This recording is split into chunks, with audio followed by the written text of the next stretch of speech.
Can't find them. Hello, hello, hello. Come on in, viewers. It is 6 o'clock. It is Monday, so you know what that means. It's Green Table Senior Care Talk Show time. We're back. We took Labor Day off. I hope that's okay.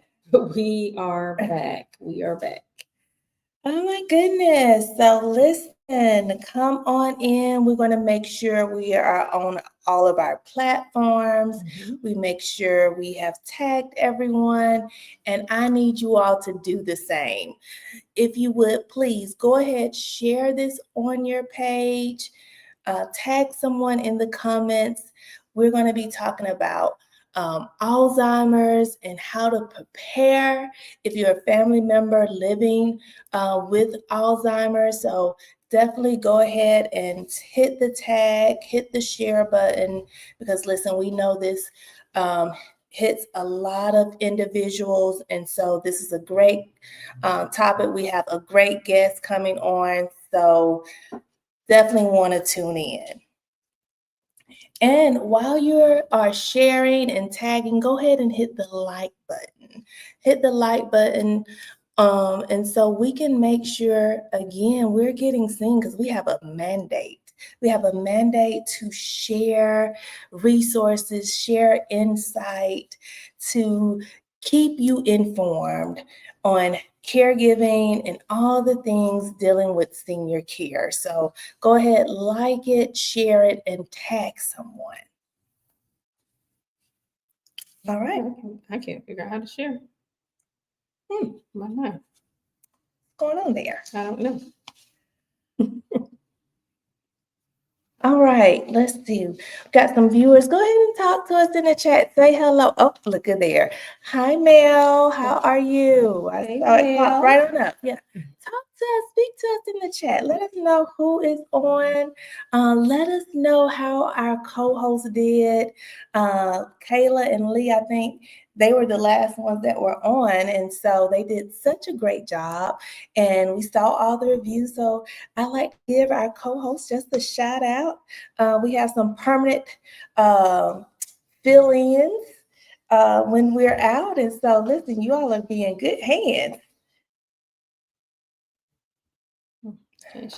Okay. Well, we're going to go ahead and get started. Let me officially welcome you to the Green Table Senior Care Talk Show. I'm one of your co-hosts, Jessica Wright-Finch. And I'm Yeshonda Blue. And we are so excited again to have you here on this evening. Today, we're excited to have Lezlie Poole as our special guest from Rosalynn Carter Institute.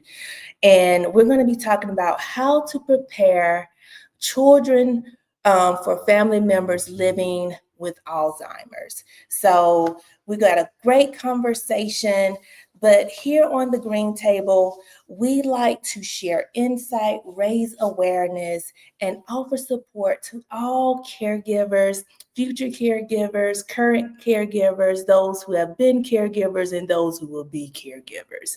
And so this hits every household. And so we want to just share this information with you all so you all can be prepared, know what to look for if your family member is living with Alzheimer's. So, but before we dive in, Yeshonda, we always have new viewers on. So can you tell our viewers a little bit about who we are? Yes, just a little bit about who we are. We are your senior care experts. We have been doing this, I'm going to stop telling our age, but 40-something plus years combined.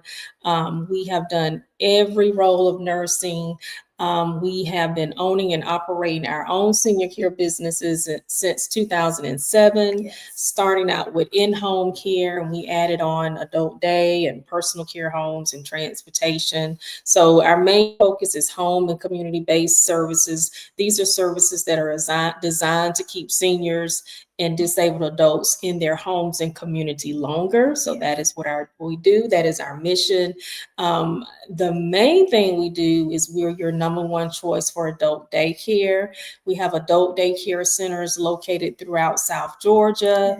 Albany, Americus, Columbus is opening October the 1st, Valdosta, and Baxley, Georgia. And listen, if you are interested in owning your own adult day center, we have franchise opportunities. So, hey, you let us know if you're ready to help make impact and help address this significant need, the silver tsunami, which is coming our way in the next 5 years. All right. Well, you heard it here, right on the Green Table Senior Care Talk Show. So listen, we're going to jump in. I told you we have a special guest joining us. But before I do, I have a call to action for you all. I need you all, I wasn't specific in the beginning, but I want to be specific now. I want you to tag a parent or a caregiver who could benefit from the discussion on tonight, and share this post so families can be supported, right? And so that is the thing. So if you all can do that, that is the call to action tonight. Go ahead and tag a parent, tag a teacher, a caregiver who can benefit from this topic. Again, the topic on tonight is how to prepare children for family members living with Alzheimer's. And so again, we have a special guest, Lezlie Poole. I'm going to bring her up. She's from the Rosalynn Carter Institute. And so she's going to tell us all the things. Hello, hello, hello. Welcome, welcome. Thank you so much. Yes, we're so glad to have you on. And so tonight, the conversation will provide practical tips and compassionate strategies to help kids, help family members, children who are coping with a loved one diagnosed with Alzheimer's. And so we know sometimes you can feel on an island alone. And so we felt like this would be a great topic on this evening to share with our viewers. So again, viewers, tag someone, let them know in the comments what's going on and how to be a part. Let me just interject a little bit just on why we chose this as a topic. You know, I don't know if people realize this is a thing, right? There are a lot of they call it the sandwich generation. You know, a lot of people are taking care of mom or dad, or end up moving mom or dad in. They were living alone, but they no longer can live alone by themselves now. And usually in the home is mom and dad, mom or dad or both, the actual family caregiver and their children. Yeah. And sometimes it can be grandchildren. Yeah. So, you know, this is what the family dynamic is looking like now. And it's kind of hard for us as adults to kind of understand this process and how to address it. So just think how our children may feel. So we got someone, we got an expert on tonight who can talk about that. And so that is why we chose this topic, so that we could bring some education to the community for sure. Yes. And so, Lezlie, I want you to jump right in. If you can just tell our viewers a little bit about you and what you do and why you're the expert. Well, I tell everybody, first and foremost, the easiest way to describe what I do is I have the best job in the world. So I get to wake up every day and help family caregivers. And I get to do that through a number of different ways. So one, I get to run different types of programs that actively help caregivers, especially in our Alzheimer's and dementia communities. I also get to run a lot of research to figure out what would make the difference in your caregiving journey. I ultimately get to go and talk about all the things that I've learned. I think one of the great things about working at the Carter Center that we really feel like we don't need to keep all the information to ourselves. We want to be helpful. We want everybody to know if we learn something that makes a difference, we want you to know it. And then also, if we learn things that did not help at all, we want you to know that too. We want you to be well informed and educated and really know what's out there to help you. So I get to work every day helping family caregivers. I think it's probably one of the greatest gifts I've ever been given. I've worked with family caregivers for about a decade now in a couple of different different situations. I started out in mental health and behavioral health, and have ultimately worked my way up to the Carter Center, and I get to be their associate director there. So I'm the associate director of the caregiving team they have there, which is a really big honor. And I get to work with just amazing people every day. So it's really the best job in the world. Awesome, awesome, awesome. Well, thank you again for coming on and taking this time out of your schedule to come share with us about Alzheimer's and how children who have family members, how they can best take care of their loved ones. Because, you know, I love stats, and I think it just paints the picture so well. And it says among adult ages 65 and over, an increase by 1.6 times the number of individuals diagnosed with Alzheimer's between 91 and 21. And they're saying it's approximately 57 million people worldwide living with dementia, and 60 or 70% of them being Alzheimer's. And so this is affecting a lot of individuals, a lot of families. And so we want to give them tools, tips, and strategies and resources that can help them, prepare them with taking care of their loved ones. So again, thank you.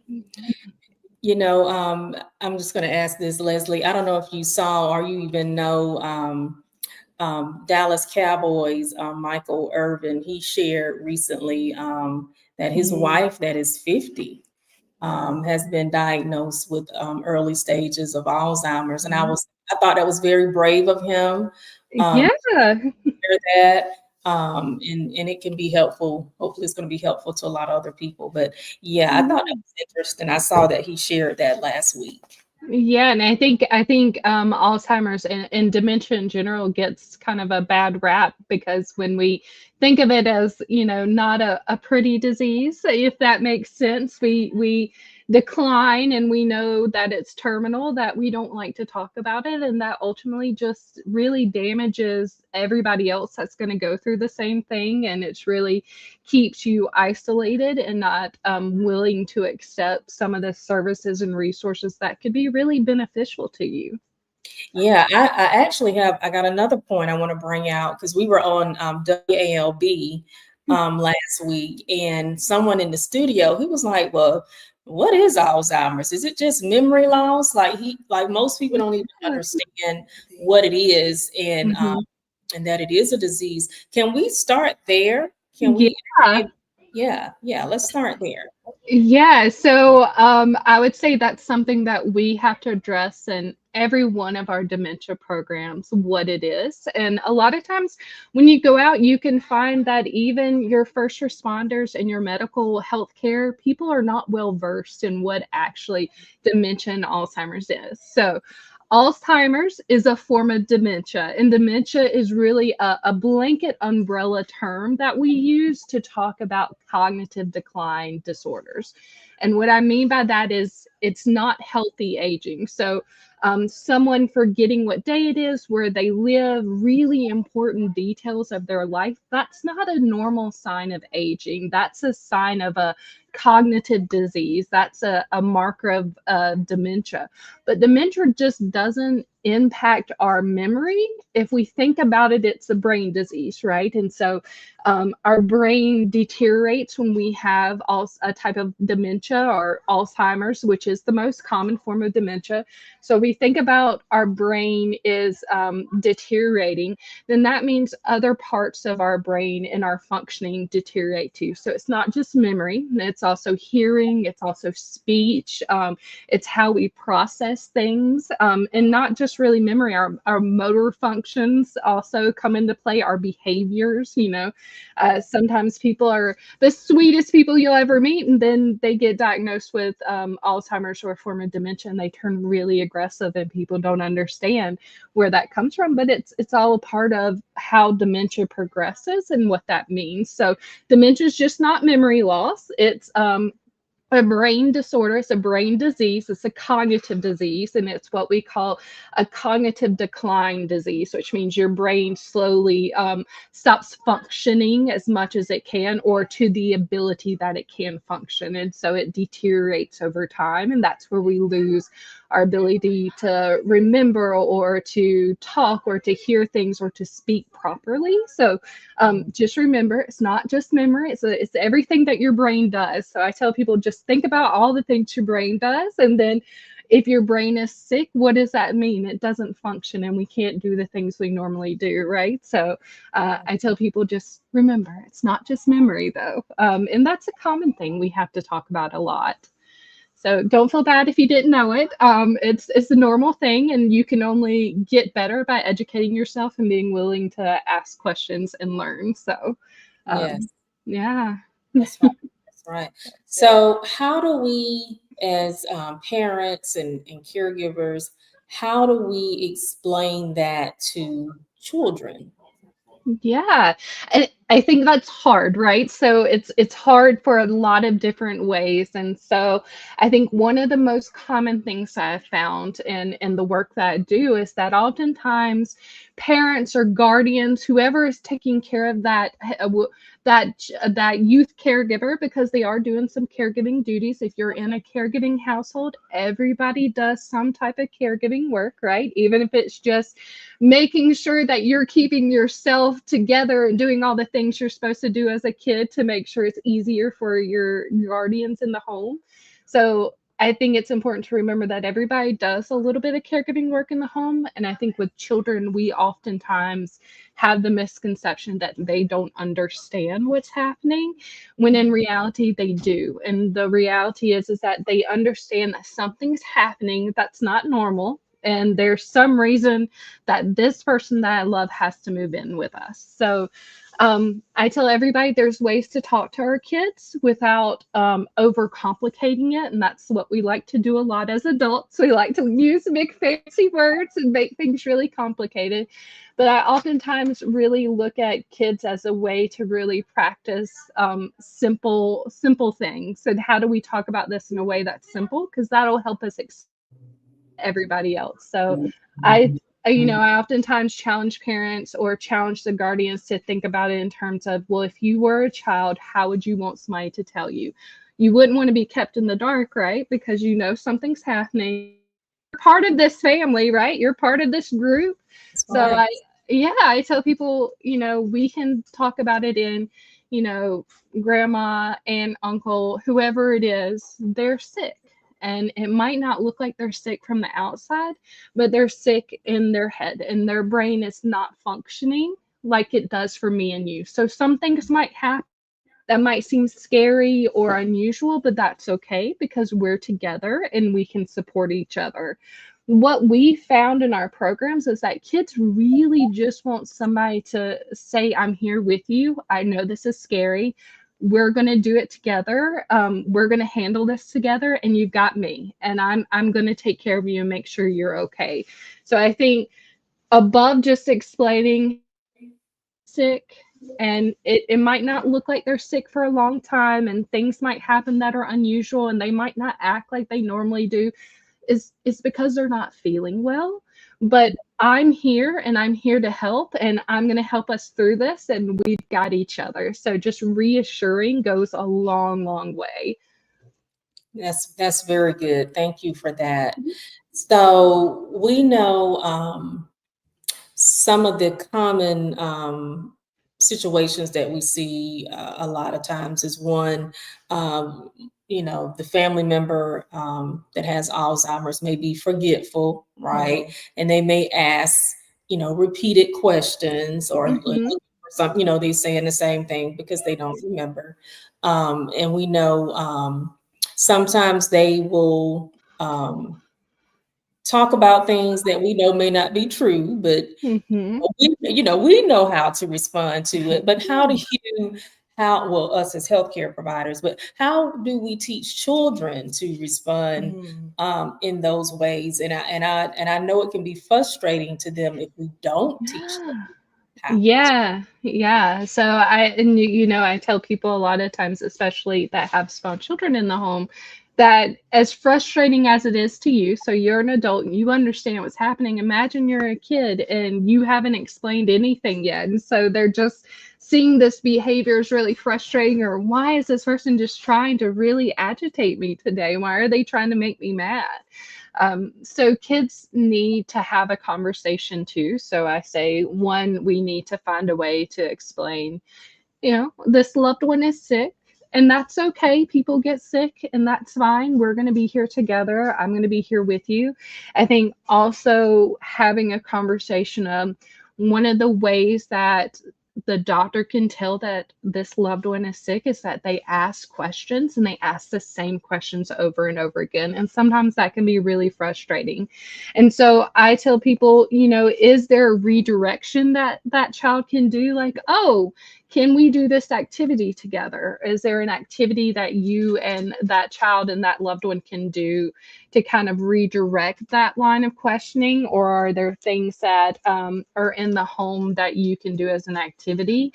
So I think it's important, one, to teach the child that this person is not actively trying to give you a hard time, right? Nobody raises their hand and volunteers and says, yes, I would like to be the one that has dementia today. I used to tell people that when I worked in behavioral health and mental health a lot, nobody wants to be schizophrenic. Nobody wants to have severe depression.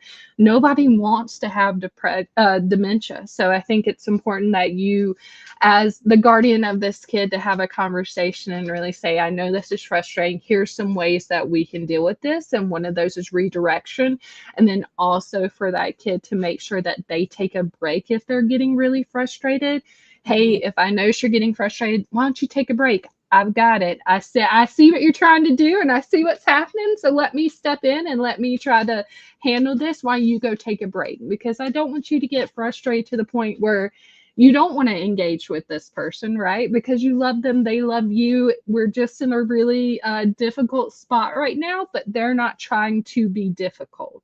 They're having a really difficult time. So I think being aware of what's going on, and then also equipping your child with the ability to either redirect or either to come to you and say, I'm getting really frustrated right now. They're asking me the same questions over and over again, and I just don't know what to do.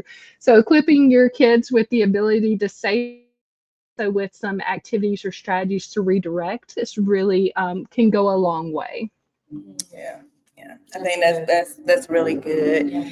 Viewers, listen, I want you all to chime in on the conversation. So if you all have situations, questions that you all may have and don't know the answers to, or just want to make sure you're not alone, drop those in the chat. And so we can definitely continue the conversation in the chat.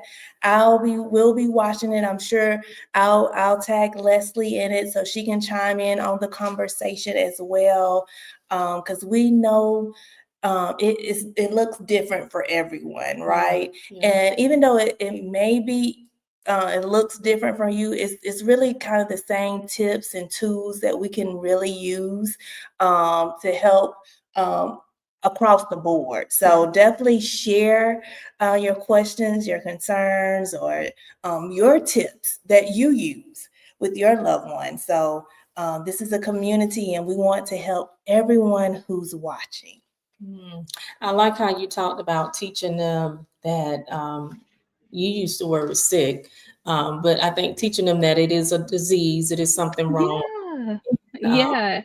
I think that's very good to go ahead and have that conversation. I think that would reduce, which was one of our questions, I think that helped reduce fears and give them more understanding.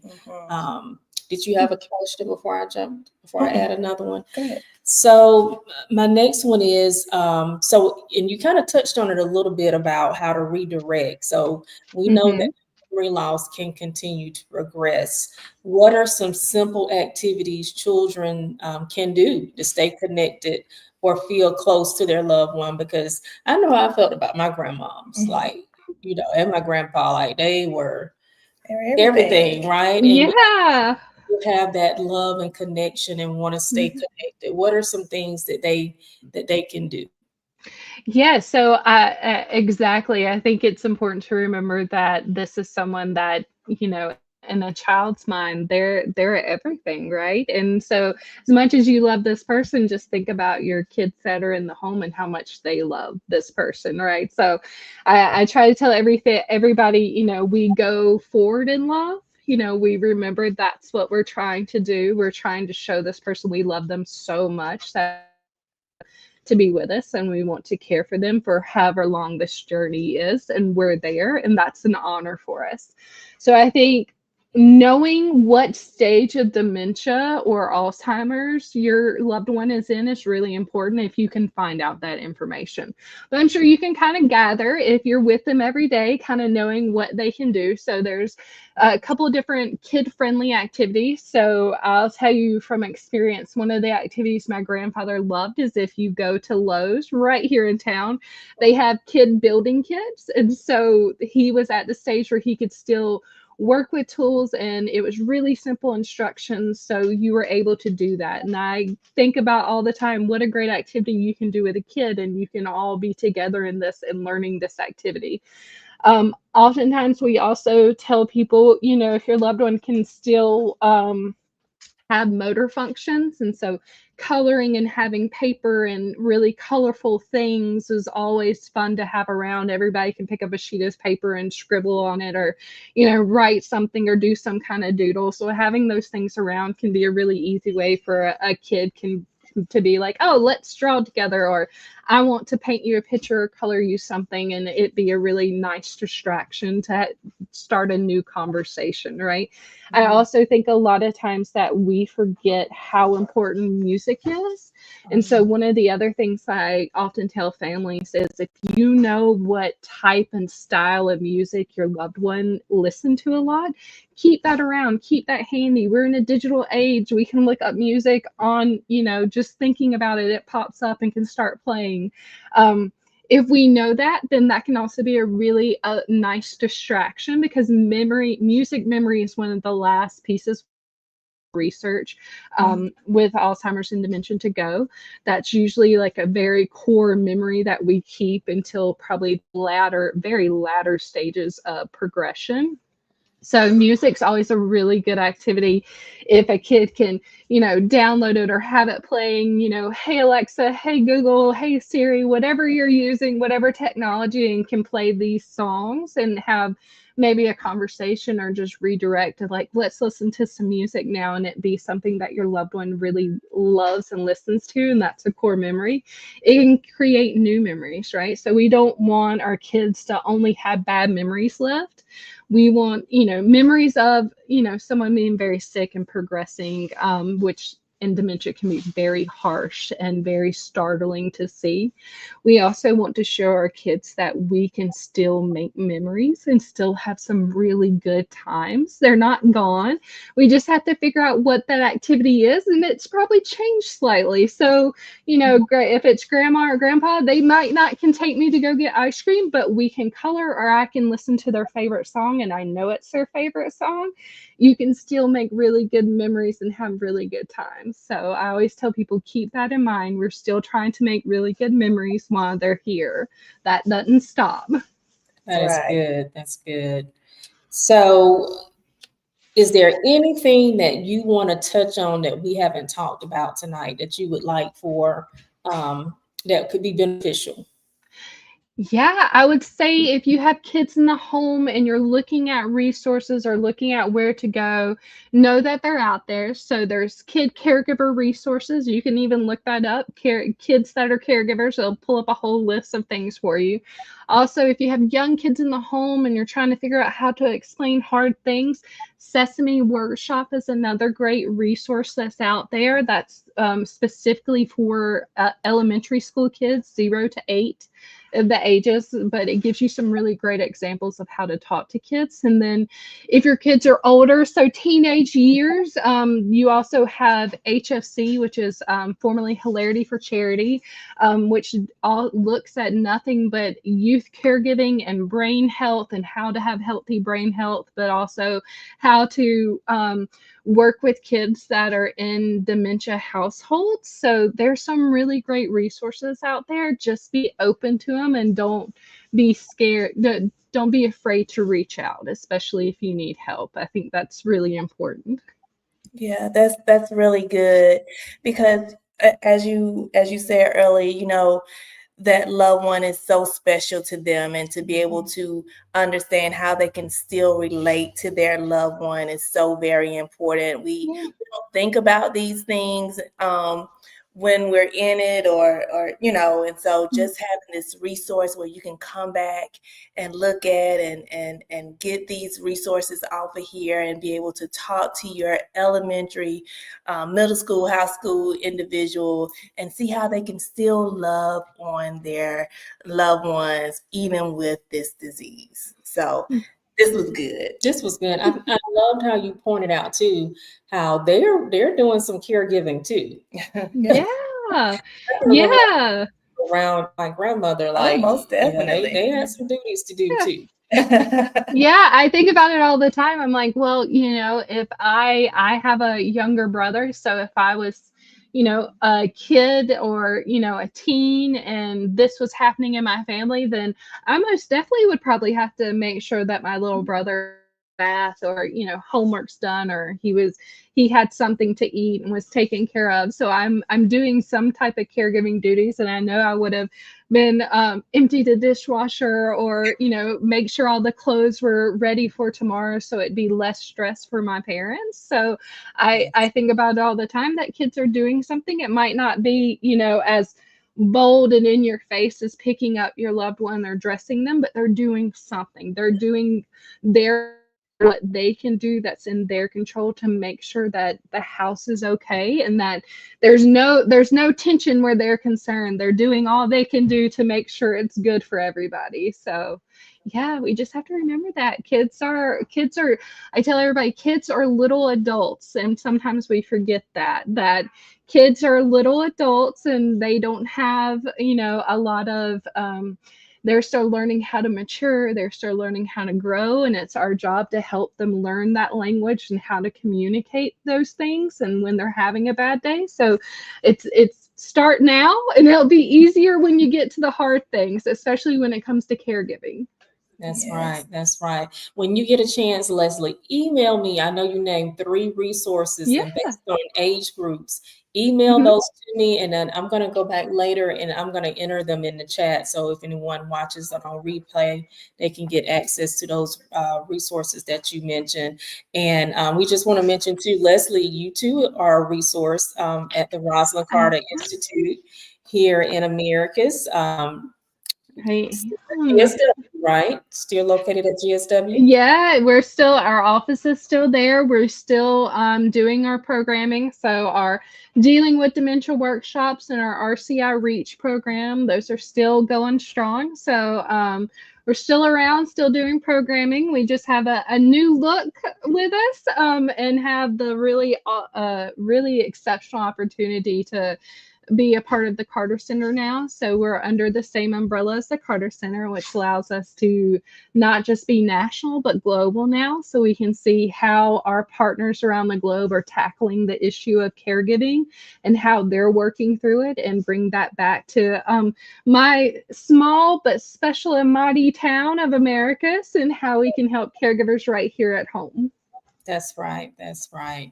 Wow. Well, thank you. This has been so good on tonight. Like I said, a lot of people are really dealing with this. I think my biggest takeaway is just having the conversation. Yeah. Having the conversation and teaching them what it is, right? Like you Mhm. said, grandma, grandpa it's they're sick. It's a part of the disease. And so I think definitely having the conversation and teaching them and then giving them some activities to do. Yeah. Yeah. Be a part, they are caregiving, and how they can still support and love and care for their loved one is so important, because we're a unit. And so we have to have these tools, these tips to be able to include everyone in this, because it takes all of us. It takes a Village. a village, yes, to help Yeah. care for our loved ones. And so we want to include everyone, no matter size, age. Everyone is important. Everyone can help. And so this was a great resource. We have some individuals in the chat said this was great information.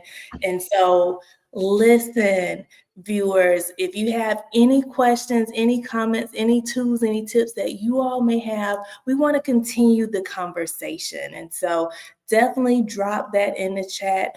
Also, I want to make sure we have the call to action that you tag someone, a teacher, a caregiver, a loved one who could benefit from this conversation, right? Yes. And so share this on your platform.